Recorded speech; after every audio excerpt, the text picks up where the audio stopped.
ఓం శ్రీ గురుభ్యో నమః. హరి ఓం. అష్టకాల భైరవి.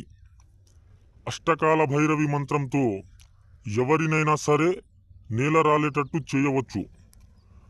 అష్టకాల భైరవిని వారి వంటి మీదకి పంపించి మన శత్రువు ఎవరున్నా సరే వారి వంటి మీదకి ఇంటి మీదకి పంపించి సర్వం కోల్పోయి సర్వనాశనమయ్యేటట్టు చేయవచ్చు. అతి ఘోరమైన మరణం. కేవలం 3 రోజుల్లో నేల రాలక తప్పరు.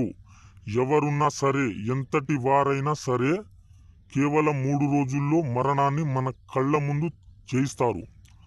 అష్టకాల భైరవి మాత మంత్రం. ఓం గ్రీం గ్రూం గురవే నమః. అష్టకాల భైరవియే నమః. కాలకర్ణియే కేట్యం కురుకురుయే స్వాహ. ఈ మంత్రంతో మన శత్రువుని ఉచ్చమటలు పుట్టించి శ్మశానానికి అంకితం చేయవచ్చు. ఎవరున్నా సరే సమస్యతోటి బాధపడి ఉంటే స్క్రీన్ మీద కనిపిస్తున్న గురుగారి నెంబర్ని సంప్రదించండి. మీకు ఖచ్చితమైన పరిష్కారాన్ని కేవలం 3 రోజుల్లో చేసి చూపెట్టబడును. ధన్యవాదాలు.